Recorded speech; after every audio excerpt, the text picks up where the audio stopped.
মেধাবী শিক্ষার্থী, নোয়াখালীর কৃতি সন্তান, সুবর্ণচরের গর্ব, বাংলাদেশ জাতীয়তাবাদী ছাত্রদল কেন্দ্রীয় সংসদের বিপ্লবী সাধারণ সম্পাদক জনাব নাসিরউদ্দিন নাসির ভাইয়ের পক্ষ থেকে এবং আমার প্রাণপ্রিয় সংগঠন বাংলাদেশ জাতীয়তাবাদী যুবদল সুবর্ণচর উপজেলা শাখার পক্ষ থেকে সংগ্রামী শুভেচ্ছা ও অভিনন্দন। প্রিয় উপস্থিতি, দীর্ঘ 16 বছর এই হিমালয়ের মতো দাঁড়িয়েছিল এই বাংলাদেশ জাতীয়তাবাদী দল বিএনপি সহ অঙ্গ সহযোগী সংগঠনের বিভিন্ন পর্যায়ের নেতৃবৃন্দ।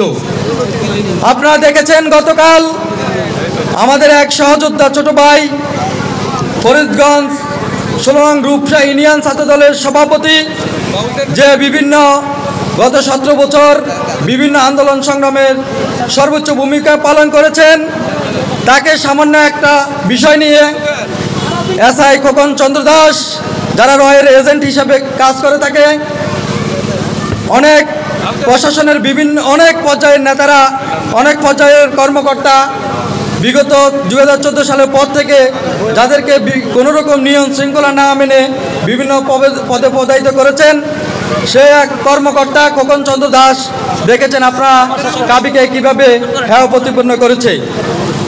আপনারা জানেন ফেনী জেলার ফুলগাজী উপজেলার যে নিউসাইল হত্যাকাণ্ড হয়েছে, সেই হত্যাকাণ্ডের মূল master mind OC Shah Alam ওই থানার বর্তমান ভারপ্রাপ্ত কর্মকর্তা, যেখানে এই কাবিরা দীর্ঘ 17 বছর পর্যন্ত ছাত্রদল বলে বলে হিমালয়ের মতো দাঁড়িয়েছিল, কখনো ছাত্রদল যুবদল বলতে কখনো কাপন্ন করে নাই।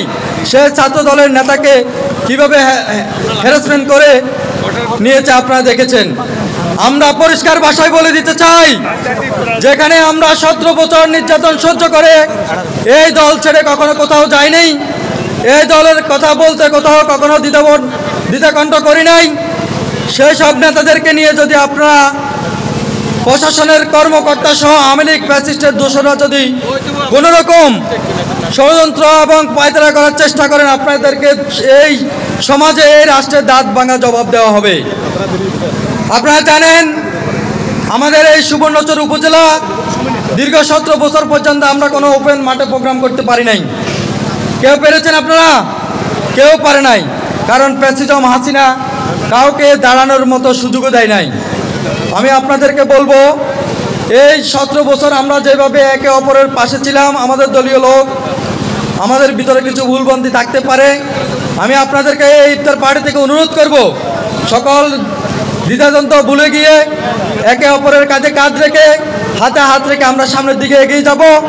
আমাদের দেশনায়ক তারুণ্যের অহংকার দেশনায়ক তারেক রহমান আমাদেরকে বারবারে বলার চেষ্টা করছেন, আমাদের সামনের পথগুলো খুব সহজ নয়, অনেক কঠিন পথ আমাদেরকে অতিক্রম করতে হবে। এই নির্বাচন খুব সহজ নির্বাচন হবে না, যদিও ফ্যাসিজম আওয়ামী লীগ চলে গেছে, কিন্তু আমাদের সাথে অনেক প্রতিদ্বন্দ্বিপূর্ণ নির্বাচন হবে।